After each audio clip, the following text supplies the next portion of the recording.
तो बच्चों स्वागत है आपको सफलता ऑनलाइन क्लासेस में। बच्चों आप लोगों के लिए लेकर के आए हैं हिंदी का काव्य खंड का जो प्रथम चैप्टर है। ठीक है, एक्सप्लेनेशन वाला वीडियो आपको हम अच्छे से बता दिए हैं। ठीक है, स्टेप बाय स्टेप। इसके बाद आप लोगों को हम ऑब्जेक्टिव का जो है वो प्रश्नों का हल वो भी हम करवाए हुए थे। और आज इस वीडियो के माध्यम से हम आप लोगों को सब्जेक्टिव का जितना भी क्वेश्चन है वो सभी का जो है हल करवाएंगे। जैसे कि आप लोगों को बिग स्क्रीन पे दिखाई दे रहा होगा। एक मिनट बच्चों।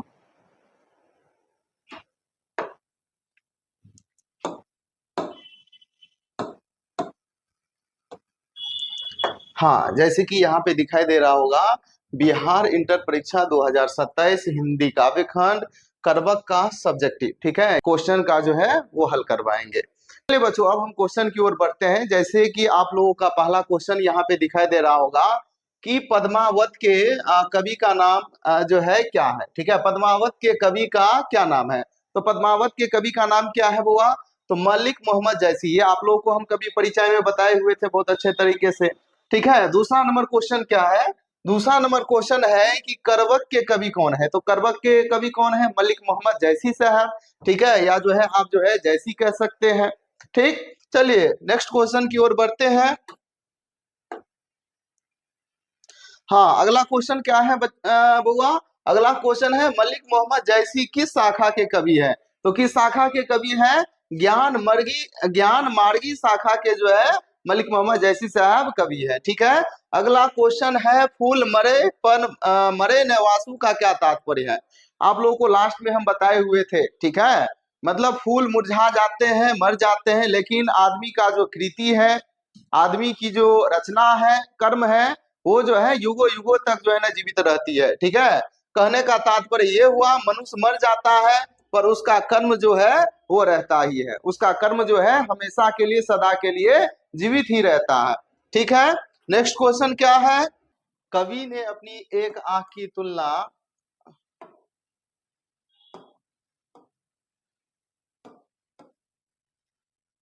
हाँ, कवि ने अपनी एक आंख की तुलना दर्पण से क्यों की है? ठीक है, कवि मलिक मोहम्मद जैसी साहब जो है अपनी एक आंख की तुलना जो है ना दर्पण से करते हैं। क्यों करते हैं? जिस प्रकार से दर्पण जितना स्वच्छ होता है, साफ होता है, ठीक है, ठीक उसी प्रकार से लेखक का हृदय भी जो है, ठीक है, वो एकदम स्वच्छ और निर्मल भाव वाले है। इसमें कोई जो है ना बनावट नहीं है।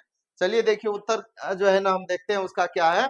कवि ने अपनी एक आंख की तुलना दर्पण से इसीलिए की है क्योंकि दर्पण साफ और सच्चा होता है। समझ गए? दर्पण कैसा होता है?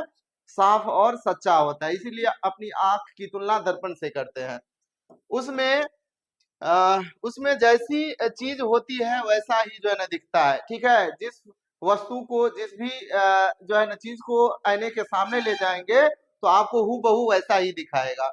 कवि को लगता है कि उसका दिल भी दर्पण जैसा साफ और सच्चा है। कवि को भी ऐसा लगता है कि उनका दिल जो है ना एकदम दर्पण के जैसा क्या है, साफ है और सच्चा है, उसमें कोई बनावट नहीं है। इसी वजह से लोग उसकी तरफ खींचे चले आते हैं। ठीक है, यानी कि उसका दिल भी जो है, उसका दिल जो है दर्पण के जैसा है। ठीक है, एक होता है ना कि एक ही आदमी के बहुत सारे रूप जो है ना रूप होते हैं। समझ गए? छल कपट लड़ाने की भावना होती है। समझ गए? लेकिन मलिक मोहम्मद जैसी साहब जो है ना ऐसे नहीं थे, बहुत ही सुंदर व्यक्तित्व वाले आदमी थे और उसकी सच्चाई की तरफ जो है ना सच्चाई की तारीफ करते हैं। ठीक है, और बड़े बड़े रूपवान लोग, बड़े बड़े गुणवान लोग, ठीक है, उनकी जो है तारीफ करते थे और उनकी कविताओं का जो है ना आनंद लेते थे। ठीक है, चलिए समझ में आ गया। अगला क्वेश्चन, अगला क्वेश्चन क्या है बच्चों? देखिए क्वेश्चन है पहले करवक में कलंक कांच और कंचन से क्या तात्पर्य है?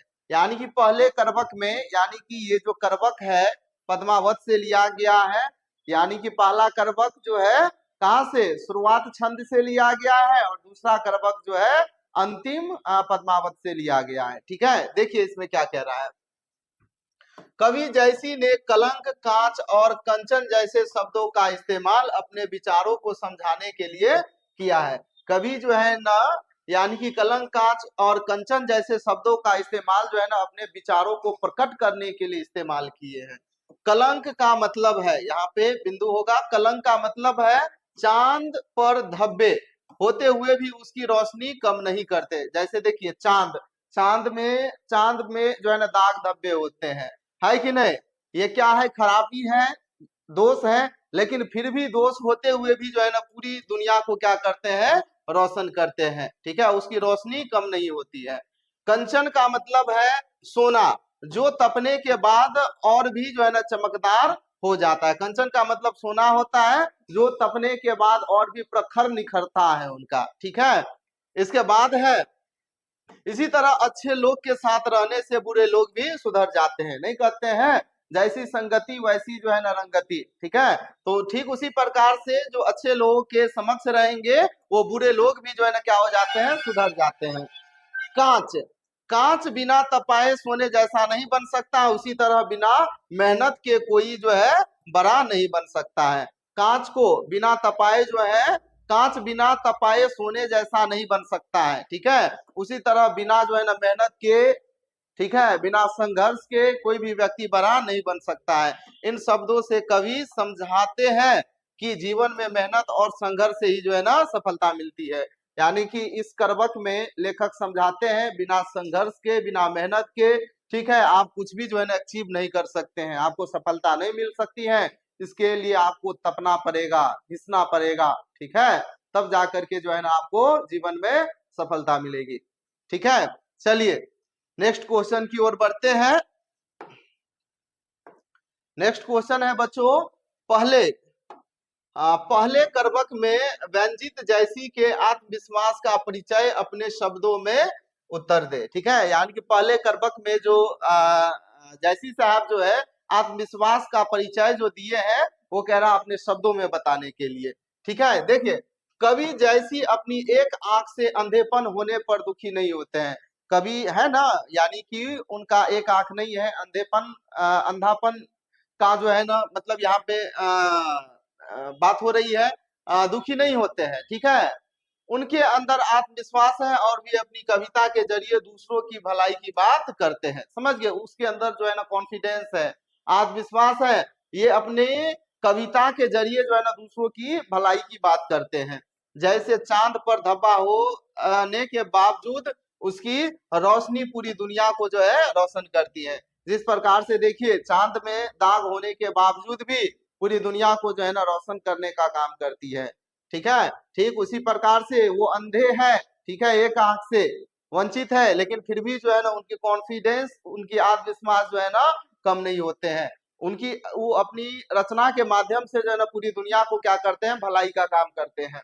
ठीक है, उसी तरह कवि का अंधापन उसकी कविता की चमक को कम नहीं कर सकता है। ठीक उसी प्रकार से कवि की जो अंधापन है उसकी कविता की चमक को कम नहीं कर सकता है। उनका आत्मविश्वास उनकी सच्ची कविताओं में झलकता है। उनका कॉन्फिडेंस, आत्मविश्वास जो है ये सच्ची कविताओं में झलक रहा है। हर एक लाइन को जो है ना रक्त की लेई लगा करके जो है वो लिखे हैं। ठीक है, और लोग उनकी जो है ना प्रशंसा करते हैं, लोग उनकी जो है वो प्रशंसा करते हैं। बड़े बड़े लोग जो है ना उनकी पैरों पकड़ करके जो है ना कह लीजिए उनकी कविताओं को आनंद लेते हैं, उनसे कुछ सीख लेते हैं। ठीक, चलिए नेक्स्ट क्वेश्चन क्या है? देखिए कवि ने किस रूप में स्वयं को याद रखे जाने की इच्छा व्यक्त की है। ठीक है, कवि ने किस रूप में स्वयं को याद रखे जाने की जो है ना इच्छा व्यक्त की है। होता है ना कि जो है ना मनुष्य मर जाता है लेकिन उनकी कृति जो है वो हमेशा के लिए अजर अमर होती है। तो देखिए किस प्रकार से जो है जैसी साहब जो है स्वयं को याद रखने की इच्छा व्यक्त की है। कवि जैसी ने अपनी कविताओं में यह इच्छा जताई है कि उनकी याद हमेशा बनी रहे। वो अपनी रचना में, कविता में, यानी कि इस प्रकार से अपनी इच्छाओं को जताए हैं कि उनकी याद हमेशा बनी रहे। उन्होंने अपने काव्य को इस तरह लिखा है कि उनकी कृति अस्थायी हो।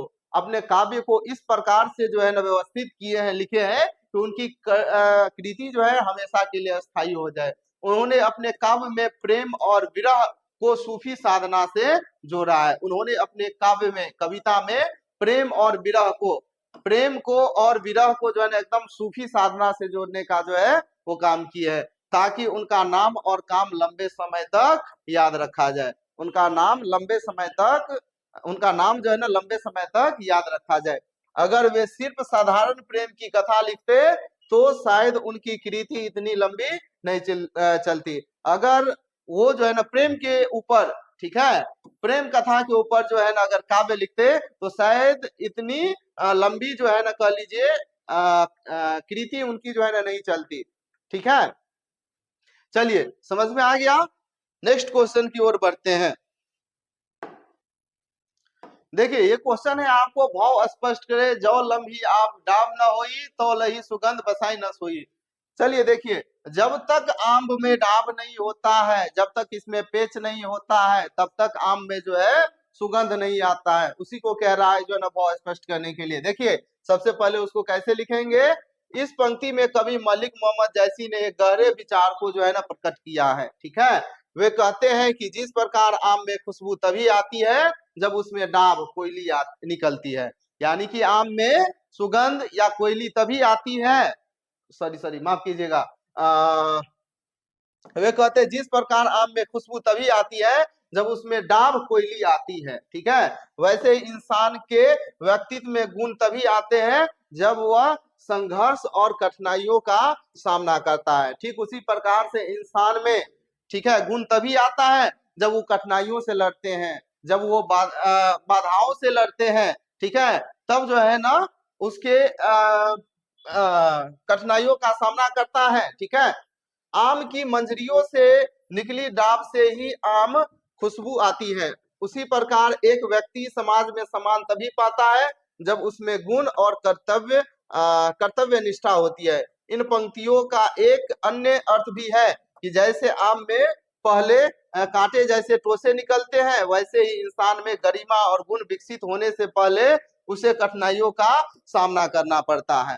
ठीक है, यानी कि जब आम में जब डाब निकलता है तब ये जो है ना कह लीजिए आम में जो है ना सुगंध आता है। ठीक उसी प्रकार से मनुष्य में, ठीक है, अच्छा गुण डेवलप होने से पहले बहुत सारी कठिनाइयों से, संघर्षों से जो है जूझना पड़ता है। ठीक है, तब जाकर के जो है ना व्यक्ति के व्यक्तित्व में निखार आती है। ठीक है, चलिए नेक्स्ट क्वेश्चन की ओर बढ़ते हैं। हाँ, नेक्स्ट क्वेश्चन है बच्चों, रकत के लेई का अर्थ क्या है। देखिए रकत के लेई का मतलब है कि कवि ने अपनी इस कहानी को प्रेम की पीड़ा से जोड़ करके रचा है। लेखक मलिक मोहम्मद जैसी जो है अपनी इस रचना को प्रेम की पीड़ा से जोड़ करके जो है ना क्या किया है, रकत की लेई, समझ गए, खून को लेई लगा करके उस रचना को जो है वो रचे हैं। उन्होंने अपनी कविता को आंसुओं से सींचा है, आंसुओं से जो है ना इस कविता को सींचे हैं, ताकि उनकी इस रचना पढ़ने के बाद लोग उन्हें याद रखें। यह उनकी रचना का उद्देश्य है, ताकि जो भी उनकी रचनाओं को पढ़े, ठीक है, वो हमेशा हमेशा के लिए जो है ना उनको याद रखे। ठीक है, चलिए समझ में आ गया। नेक्स्ट क्वेश्चन की ओर बढ़ते हैं। नेक्स्ट क्वेश्चन है आपका कि मोहम्मद, ठीक है, यह कवि जोरी सुनावा, यहाँ जोरी शब्द का प्रयोग किस अर्थ में किया है। देखिए यानी कि मोहम्मद कवि जोरी सुनावा, यहाँ जोरी शब्द का प्रयोग किस अर्थ में किया है। यहाँ जोरी शब्द का मतलब है रचकर। जोरी शब्द का मतलब क्या है, रचकर। कवि यह कह रहे हैं कि उन्होंने इस कहानी को रच कर सुनाया, इस कहानी को, कविता को रच करके सुनाए हैं। वे यह बताना चाहते हैं कि रतन सेन और पद्मावती की कहानी एक प्रचलित कथा थी। रतन सेन और पद्मावती, रूपवती पद्मावती की जो कहानी है, ठीक है, वो एक प्रचलित जो है कथा थी। ठीक है, और उन्होंने इसे अपनी रचना के रूप में जो है ना प्रस्तुत किया है। ठीक है, समझ में आ गया। चलिए अगला क्वेश्चन की ओर बढ़ते हैं।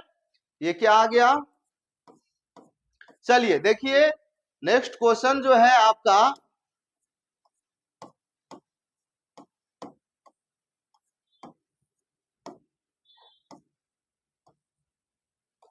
नेक्स्ट क्वेश्चन है आपका, देखिए कह रहा है कि दूसरे करवक में दूसरे करवक का भाव सौंदर्य स्पष्ट करे। दूसरे करवक का जो है भाव स्पष्ट करने के लिए कह रहा है कि आप लोगों को पता होगा कि दूसरा करवक जो है ना पद्मावत के अंतिम छंद से लिया गया है। देखिए क्या है, दूसरे करवक में कवि ने बताया है कि उन्होंने पद्मावती रतन सेन की कहानी को अपनी रचना में जीवित किया है। दूसरे करवक में कवि जो है पद्मावती और रतन सेन की कहानी को अपनी रचना में जो है ना जीवित किया है। हालांकि ये पात्र वास्तविक नहीं थे, हालांकि ये पात्र जो है वास्तविक नहीं थे, ठीक है, लेकिन उनकी कथा से लोगों की प्रेम विरह की भावना महसूस होती है। लेकिन उनकी इस कथा से जो है ना कह लीजिए प्रेम और विरह की भावना जो है महसूस होती है। कवि ने इस कहानी को प्रेम के पीड़ा से जोड़ा है। मलिक मोहम्मद जैसी जो है इस कहानी को जो है ना प्रेम की पीड़ा से जो है ना जोड़ा है, ताकि उनकी यह कृति हमेशा के लिए जो है लोग याद रखे। ठीक है, कवि यह चाहते हैं कि उनकी रचना को पढ़ने के बाद उन्हें जो है वो याद जो है रखे। ठीक है, इस प्रकार से जो है मलिक मोहम्मद जैसी साहब दूसरे करवक में इस प्रकार से जो है ना व्यवस्थित करते हैं। चलिए नेक्स्ट क्वेश्चन है बच्चों, नेक्स्ट क्वेश्चन है कि व्याख्या करे धनी सो पुरुष जस कृति जासु फूल मरे पर मरे नवासु। यानी कि कह रहे हैं उसका भाव स्पष्ट करने के लिए कि जिस प्रकार से फूल तो मुरझा जाते हैं लेकिन उसका खुशबू जो है ना बरकरार रहता है, ठीक उसी प्रकार से धन है वो पुरुष जिसकी कृति जो है ना जीवित है। ठीक है, वो मर जाते हैं लेकिन उसकी कृति जो है वो हमेशा के लिए वो बनी रहती है। ठीक है, चलिए देखिए क्या है उत्तर में। इन पंक्तियों में कवि कह रहे हैं कि जैसे एक फूल मुरझा जाता है, ठीक है, उसकी सुगंध धरती पर बसी रहती है। फूल तो मुरझा जाते हैं लेकिन उसकी सुगंध खुशबू जो है वो धरती पर बसी रहती है। वैसे ही महान व्यक्तियों की कृति उनके जीवन के बाद भी अमर रहती है। ठीक उसी प्रकार से महान व्यक्तियों की व्यक्तित्व कह लीजिए कृति जो है उस धरती पे जो है अजर अमर रहती है। यह सुगंध की तरह फैलती है और उनकी अच्छाइयां उनके कर्म समाज में जीवित रहते हैं। यह सुगंध की भांति जो है ना क्या करती है वो फैलती है और उनकी अच्छाइयां उनके कर्म समाज में जो है हमेशा हमेशा के लिए जीवित रहते हैं और दूसरों के लिए हमेशा जो है प्रेरणा के स्रोत रहते हैं। समाज इसके बाद है कवि यहाँ यह भी बताना चाहते हैं कि संसार नश्वर है। संसार जो है ना नश्वर है परंतु अच्छे कर्म और कृति जो है अजर अमर होते हैं। परंतु अच्छे कृति जो है अच्छे कर्म जो है वो अजर अमर रहते हैं। तो अच्छे कर्म कीजिए, अच्छे काम कीजिए, हृदय अच्छा रखिए। ठीक है, व्यक्तित्व में जो है ना निखार आएगी ही आएगी। ठीक है, इसके बाद देखिए जैसे फूल अपनी सुगंध छोड़कर चला जाता है वैसे ही महान लोग अपनी अमर कृति छोड़ करके जो है चले जाते हैं। जिस प्रकार से फूल जो है ना अपनी सुगंध जो है ना छोड़ करके चल जाते हैं, ठीक उसी प्रकार से महान व्यक्ति अपना व्यक्तित्व छोड़ करके जो है वो चल जाते हैं, जो युगों युगों तक जो है जीवित रहती हैं, जो युगों युगों से इस संसार में जो है विद्यमान रहती है। ठीक है, चलिए बच्चों यहाँ पे हम आप लोगों को ऑब्जेक्टिव और सब्जेक्टिव जो है वो दोनों करवा दिए हैं प्रश्नों का। एक महत्वपूर्ण सूचना बच्चे, आप लोग अभी तक अगर बैच को ज्वाइन नहीं किए हैं तो बैच ज्वाइन ले लीजिए। ठीक है, इसमें बहुत सारी फीचर्स हैं जो कि आप लोगों को बिग स्क्रीन पे दिखाई दे रहा होगा। ठीक है, जब ये स्कोरिंग बैच को आप जो है ना ज्वाइन करते हैं, ठीक है, तो इसमें जो है ना जैसे कि लाइव क्लास की व्यवस्था है, समझ गए, वीडियो क्लासेस जब किसी कारणवश आपका क्लास छूट जाता है तो ये रिकॉर्डेड वीडियो जो है वो आप देख सकते हैं। ठीक है, इसके बाद पीडीएफ नोट्स आपको दी जाएगी। ठीक है, ऑनलाइन टेस्ट की व्यवस्था है। ठीक है, और न्यू बैच जो है आप लोगों को हम ये बता दें, ठीक है, 2 मार्च से स्टार्ट की जा रही है। अगर अभी तक आप लोग बैच नहीं ज्वाइन लिए हैं तो बैच ज्वाइन ले लीजिए और अपने प्रिपरेशन को बेहतर बनाइए। और हम आप लोगों को जो है पिछले वीडियो में बताए हुए थे जो है ना किस प्रकार से ज्वाइन लेंगे, वो सारे जानकारी दिए हुए थे।